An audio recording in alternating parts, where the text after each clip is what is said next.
Hey everyone, welcome to the Matt Report. I'm your host, Matt, and we're back for a second time interviewing Andrea Rennick because we had some technical difficulties last time. We're blaming it on the Canadian tubes. So what we're going to do today is interview Andrea for the second time about her journey using WordPress, what she does on a daily basis, and how she makes a living using WordPress to hopefully share those thoughts and ideas so you guys can all benefit from it. So hello, Andrea. Hello, Matt. There is quite a delay again, but we're going to try to work through this one more time. So just Okay, introduce crossing my fingers. yourself to the folks and what you do with WordPress. My name is Andrea Rennick. I'm known as Andrea R on the WordPress forums and on Twitter, where you see me often. And right now, I am a customer advocate at Studio Press, which is part of Copyblogger Media. Nice. Did you have an aha moment when you realized that WordPress was the way to go when you started way back in the day? Was there a particular project or just that moment that got you into WordPress? Yeah, when you and I were talking before, I said I migrated from movable type 2.6 when back in the day of hand coding HTML uphill both ways in the snow.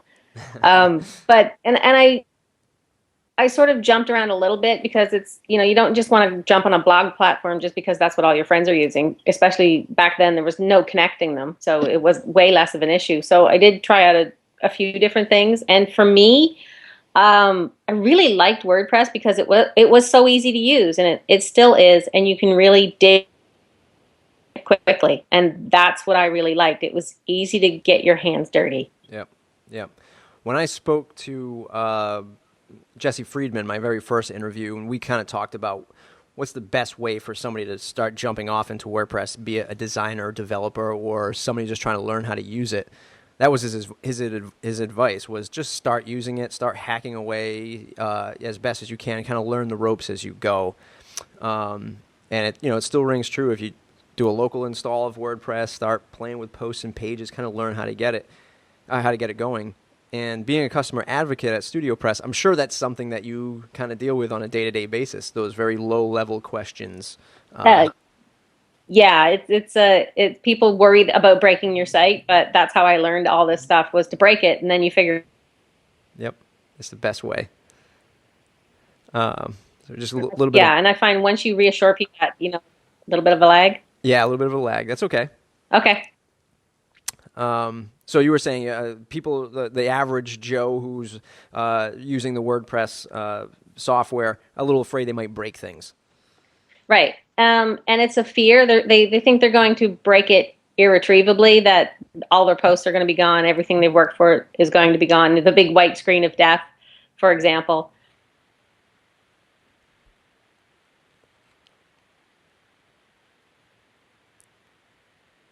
Everything's recoverable, especially if you make a backup first. So make a backup and then play away. And that usually gives them the confidence to go forward, even if it is right into a... Nice. Do you remember your first WordPress project or client, or how your very first interaction with WordPress? Well, I was using it for a while before I had any...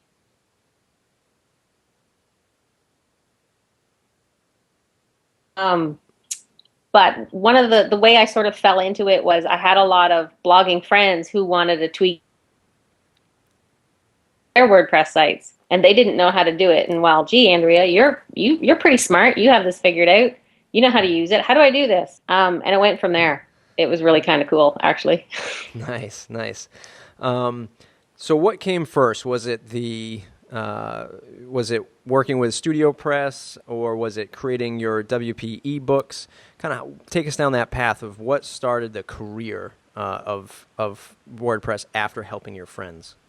What was that next step? So I was helping my friends and doing more and more, and I fell into WordPress multi-site, which was WPMU way back when, and started a homeschooling community using that. Got into doing that more and more and just giving back because there was literally no documentation. So I started up a blog on that, and people started to hire me out of that. And at the time, I wasn't looking to start a career in this.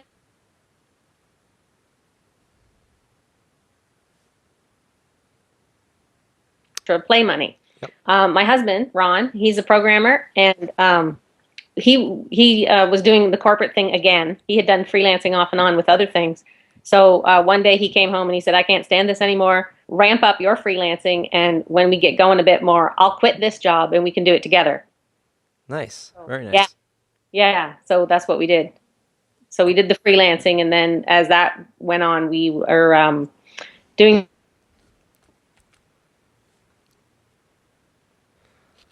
All right. A little bit of a lag one more time. And some of them were out of our budget. We wanted to help. Uh-oh. Instead? No, that's me. Yeah, Stop video. There we go. There you go. How's that working? So far, so good. So you started doing the freelance thing. Your husband wanted to get out of the corporate world. That's how things started kicking in. How did you find these folks? So, you know, folks were hiring you for the WPMU stuff and then Studio Press. I mean, what's your best tip or advice for folks to find others like a Studio Press that might want to hire them, or how do they get noticed if they're a designer or developer or freelancer? Well, at the time, and I don't think we really talked about this before either. The way I didn't really have to hunt for people quite so much, because I was in the old MU forums posting like hundreds of posts. And even when my husband Ron was getting into it, he started releasing free plugins, because I would be asking him, how do you do this? Can you write me a plugin for this? And he'd write it, and then he'd say, oh, well, I can give back, because he knew nothing about GPL before this and how it worked, because he was a software dev for hire. He got paid, and the company he worked for owned all his code.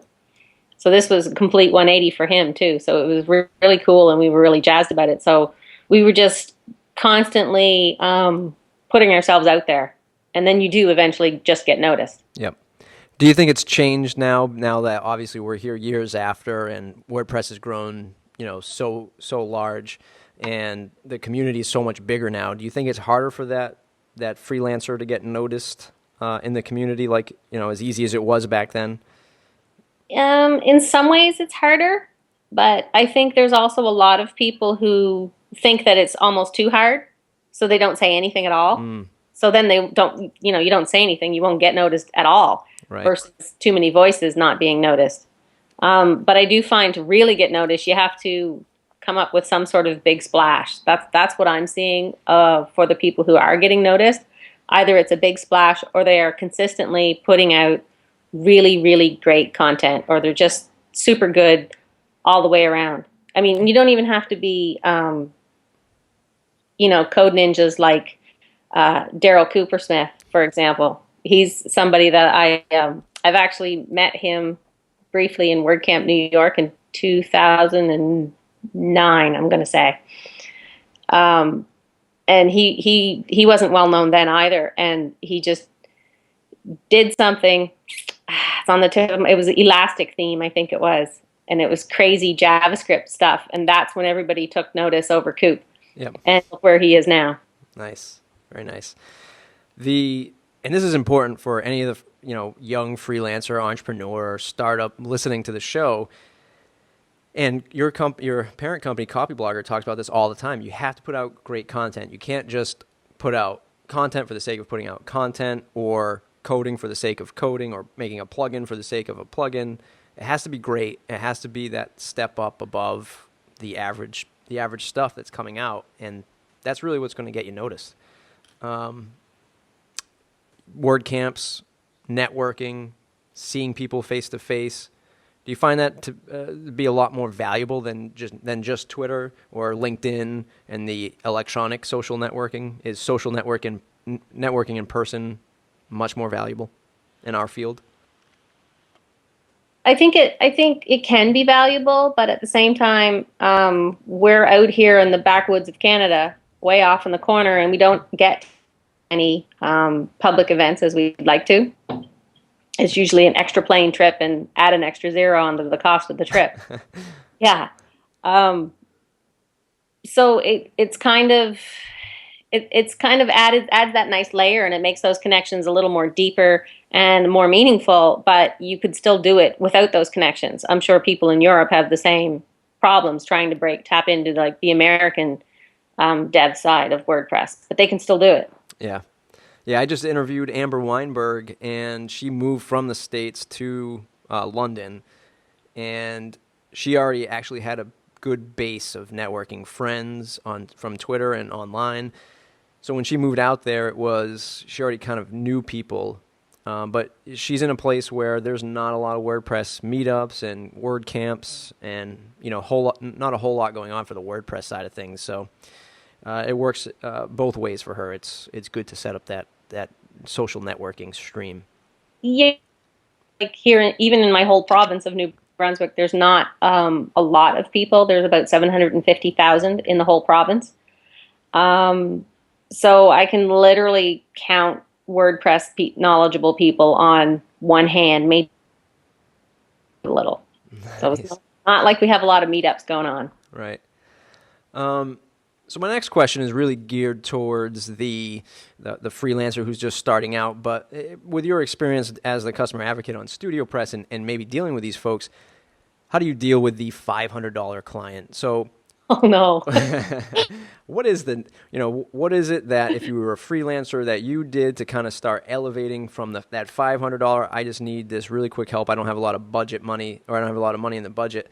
And what do you see on the forums from StudioPress to kind of see people elevating to that next level of client? You know the answer to this one. Raise your rates. Yep. Yep. Raise pretty much all around.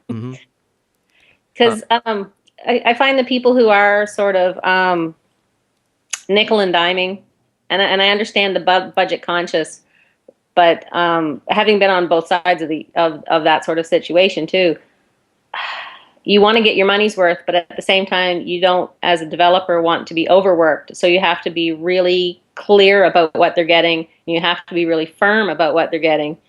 And this is the same as being in support. Like, what exactly does support cover this? Like, I might give you some code, but it's not the norm. I mean, I can't give you code every time you ask for it. But I can tell you where to find things, right? Right. Yeah, I think I lost my train of thought in there somewhere. That's okay. Do you think it's fair? So, let's say a customer buys, a 90, one of the StudioPress themes, whatever the cost might be. I think $97 with Genesis and one of the front-facing themes. Do you think it's fair if they're just an average Joe starting their company? Is $500 a good number to consult with somebody and say, you still have to go buy a theme, so spend that $97 to $100, and then consult with a freelance WordPress developer or designer to help you put those pieces together? Is that a fair number for strategy / consulting on getting WordPress up and running off the ground without really having to touch code and design stuff? I think if they're looking for something custom, yes. And I think it's fair now, whereas before, like 5 years ago, it might have seemed really pricey. But the other thing I'm seeing is people don't realize when they do start their own website that it's hard work. Mm-hmm. And the web is harder to use. We're seeing people who are on the internet all day, they don't even know how to form a hyperlink without a button. They couldn't do it in HTML, and they couldn't link to an image without the HTML. And to me, those are things that I think should be taught in middle school, Yeah. Computer literacy. Yep. But I might have a little higher expectations. I think we all do. Those of us that are in this field, consulting and dealing with the general public, if you will. Yeah. So it's one of those things that I think people going into it realize it's either going to cost them in money or it's going to cost them in time, and they have to pick. Yeah. Do you ever run into that wall at supporting the StudioPress community where the folks that just don't get it and just don't know how to put the pieces together, think that they either spent too much money on a particular theme, and because their lack of knowledge on this stuff, they just felt like they were, taken advantage of, or they just not the right fit? And yeah. what do you do with those folks once you hit that barrier? Well, we're super nice because sometimes you don't know what you don't know until you start digging into it. And I usually like commend them for realizing that they're in over their head, because it takes actually a smart person to say, yeah, this is too much for me, instead of just trying to push and keep going. Right. And there's a return policy, which is used. 30 days, they can get their money back. And I'm happy to refer them on to basic tutorials, other developers. Maybe they're really in over their head and they should be on WordPress.com instead. Like, because I don't like to turn people down without giving them somewhere else to go. Right. So if I direct them elsewhere, so maybe they didn't get help from me, but they are getting help that they need, which might not have been what they thought they wanted. So that at least they can keep moving. Nice. It's good. It's great that that your company offers a return policy and that you guys are super nice. I know I forget the lady's name who I just emailed at Studio Press because you guys upgraded to the new my profile or account dashboard. Right. And I lost access to all my themes. so I just emailed in and they fixed it for me in like 5 minutes. So it was great. Yeah, that was probably Katie or Rebecca. Yeah. I think it might have been Katie. Yeah. So could you give us a little insight to working with the Studio Press team? What's your daily routine? Do you guys, have general meetings every week? How do you manage your day-to-day in this kind of job? Well, we have we use Skype like a lot. It's pretty much on for most of us all the time. And we have a group support chat that we hang out in and compare notes and talk about our day and say good morning and all that sort of thing. Like the work at home office cooler. Yep. So we can talk privately rather than Twitter, which is public. So in case there's an issue, like, can I get some help on this ticket? And we have on our ticket system, we can add notes for each other too. And sometimes we might just give people a heads up of what's going on. But yeah, it's casual and laid back, and I've been on vacation this week and they keep kicking me off Skype, and so I won't accidentally work, and I really miss them. That's nice. That's nice. You have a week's vacation, I assume? I had a week's vacation, yeah. Didn't know what to do with myself. In running the business and on the daily or working for Studio Press, do you have any particular weaknesses that you can identify, but they're offset because of WordPress as it is, as a piece of software, or because of the WordPress community, something that you can lean on that you might not be very strong with? Here's my dirty little secret. I cannot code my way out of a paper bag. I can read the code, sort of understand what the code is doing, as long as it's a short little snippet or like a little tiny function. Not really sure what an object class is. Any of the higher level programming stuff is way over my head, but I know where to find the information. And I know out there somewhere there's usually a plugin that somebody has written. Or sometimes I'll just turn to Ron and I'll just do what I call a sanity check. I'm like, is this right? And he'll correct me or not, or tell me where to go look. So yeah, the community is great that way, that we can, for the people who don't code, like me, the number of people willing to share their knowledge is really good. And I mean, I like sharing and passing on information, and it's really nice to see there's so many other people like me who are willing to do that. Very nice. The next set of questions is specifically about WordPress, and we might have already started touching on the answer, but maybe not. What is it about WordPress that enables you to make a living using it? Is it the software? Is it the community? Is it a whole bunch of stuff all in one? It would definitely have to be twofold. Both the software. It was free, so it was easy to get up and running. Well, it was free and easy, but I mean free as in I was free to take it apart all I wanted and give back and figure out all that stuff. And also the community, because without the community, it would be really dry, I think. And I think it's really the community is what makes WordPress so great. Not just the software, but the community of impassioned users, even when we're arguing about things and snipping over tiny little functions we think should be done better. When you stand back and have a look at, wow, we've like 3.5 just came out and there was, 100, 150, 200 people involved in that, some in tiny ways, some in big ways. And when you stop and think, wow, we all did this. We all did this, and it runs 17% of the web. This is just, it's just crazy. I mean, where else in the world does stuff happen like that? It just doesn't. Right. Other open source projects, but you try to explain to somebody who isn't in it, and it's just there's no words really. Yeah. I mean, you're doing this thing that's just huge. Yep. As my very first open source community experience was with Drupal and DrupalCon in Boston. I forget how many years ago that was.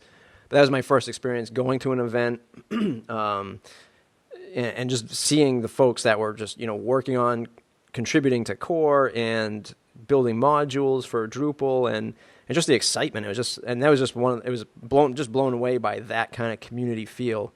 And now being more involved in WordPress, it was definitely, seeing the same thing happen at a much greater scale, and WordPress meetups and camps that happen every month, every week, depending on where you are. So it's amazing. It really is amazing. Yeah, it's just like we have this funny little thing. Sometimes we joke about it in support. Somebody will phrase a question, is it possible to do such and such? And internally, a couple of us, our immediate answer to that is, well, it's PHP. Anything's possible. Yeah. Yeah, that's it's not great. what they were asking, but yeah, it's possible. And that's the thing. It's possible. Yep. So all that good stuff said about WordPress, what's your one gripe about WordPress, and how do you think it can improve in that area? How do I think they can improve it? Probably, and I know they're continually working on this, but making it even more straightforward for new users to get up and running quickly. I know for most of its existence, one of the biggest complaints is if you don't know what you're doing, it can be hard to get going. But in comparison to some other programs, it's a lot easier than, say, Drupal or Joomla, which is another thing that we explored at one time. And recently I looked at another CMS, and somebody had said this was easy. I'm sorry, bless me, WordPress, for I have sinned. I went and I installed another CMS just to try it. But it did a lot of things. Do you remember the name of it? Not off the top of my head. I wish I could. It did a lot of WordPress does. But for me, where it failed was just trying to get it installed, and you had to build a theme when you installed it. So I'm like, and you want to compete with WordPress? Dude, this is where you're falling flat. Yeah. Interesting. So let me ask you this question, and I really started thinking about this probably 2 weeks ago, and then I interviewed Andy Stratton of WP Maintainer a couple of days ago, and we talked about it a little bit. The .com, and actually I interviewed Brian Castle of Restaurant Engine, which is a website for creating restaurant themes on WordPress, hosted WordPress themes on WordPress. WordPress.com has launched or is starting to do this vertical of like restaurant themes and other different verticals of themes. Right. Do you think that's competitive to folks in our space, especially folks like a Studio Press who's selling themes already, or folks like us we're designing and providing WordPress services? Do you think it's slightly competitive in the sense? Any thoughts on that? I think it's, in terms of being competitive, I think it's more like a healthy competition. Okay.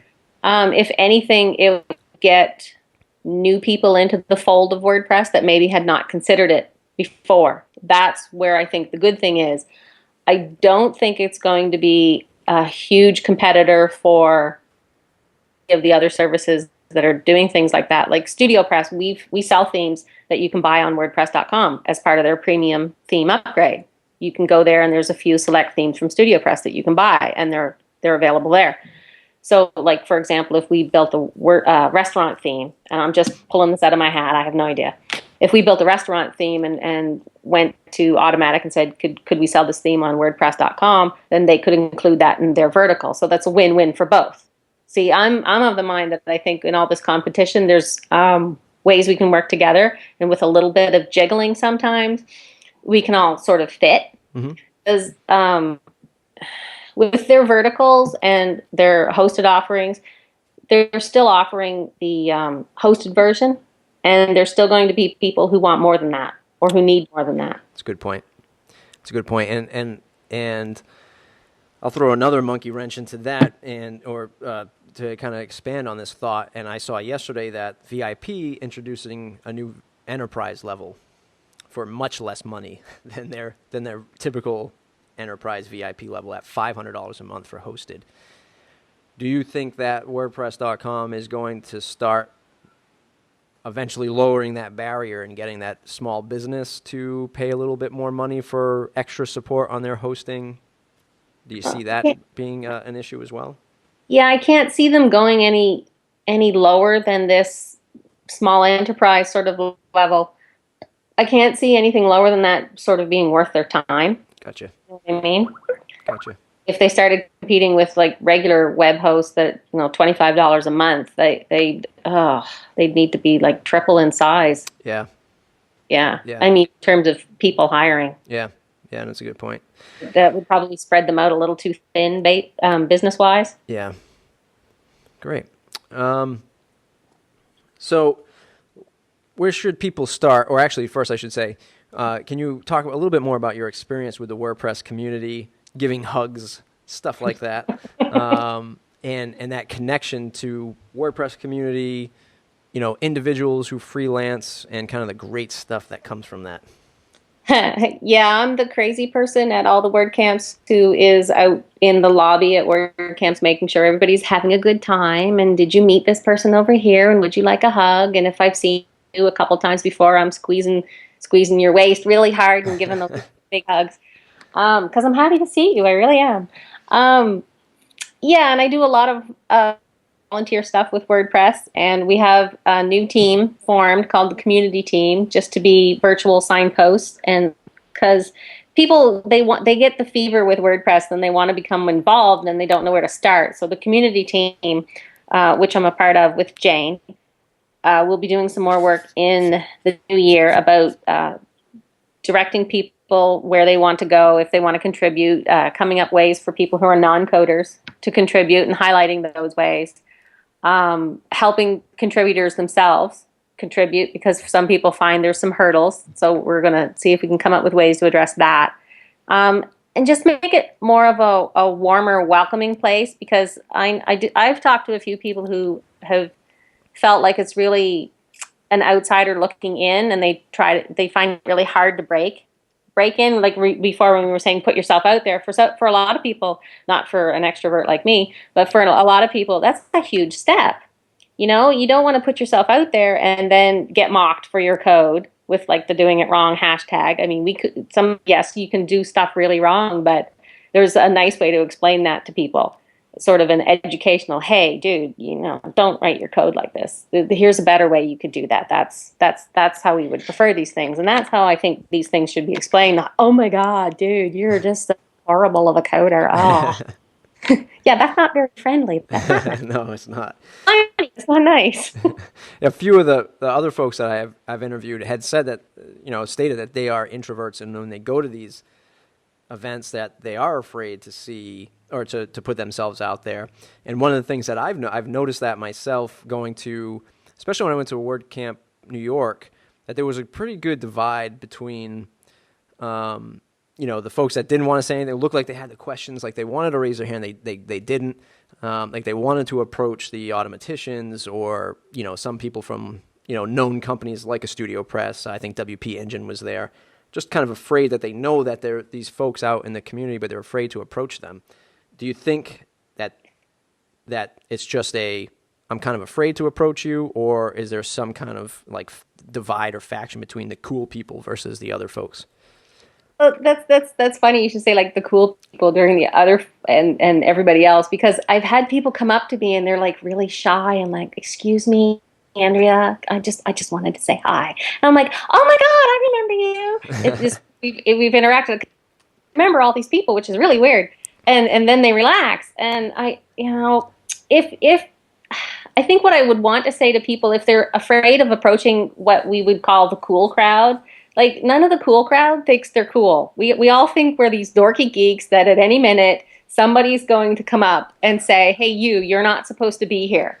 Really, I'm telling you, we all feel this way, that it's somehow a fluke that we're some big name here. And it's the way I explain it to people is I'm kind of a medium-sized name in a very tiny corner of the internet. You know, it seems like a big deal until you go wider, and then you just kind of get knocked down a little. So yeah, just go say hi to these people. They want you to say hi. You know, that's Yeah. why they're there. They're there to meet people and to hear what you're doing, and that's how these things grow. They want you to approach them, and if you have questions on how can I get involved, they're more than happy to say, "Hey, yeah, we got a job just for you. What do you like doing? Yeah, okay, you can come help us over here." Nice. Now, is that kind of what the new community initiative is all about? Is helping these folks and kind of get comfortable with all this good stuff? Yeah, exactly. Like I joked on Twitter. I was thinking about it one day out loud on Twitter, and I joked that I should probably write a little blog post called "Contributing to Core Introverts," and I actually got an insane amount of responses saying that was a really good idea. So I'm like, okay, That's great. do list. That's great. All right, and kind of to wrap up the question and answer series, where should people look that are starting out in WordPress to start honing in and improving their skills? Things like the community initiative, hacking away with WordPress. What do you have for those folks?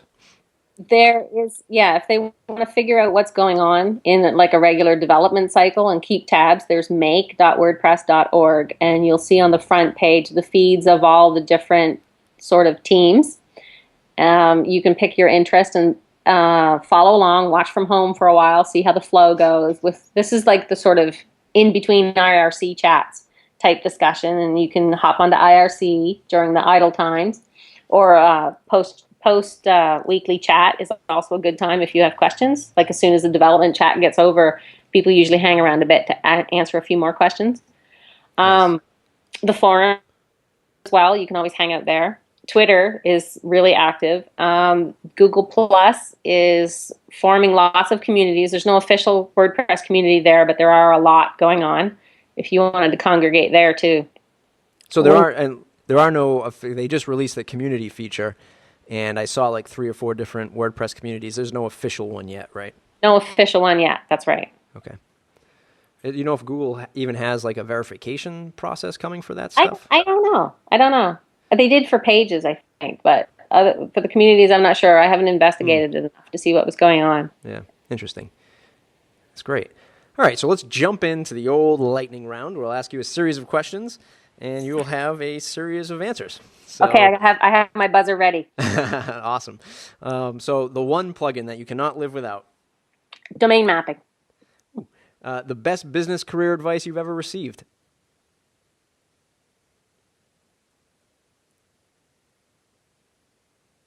Raise your rates.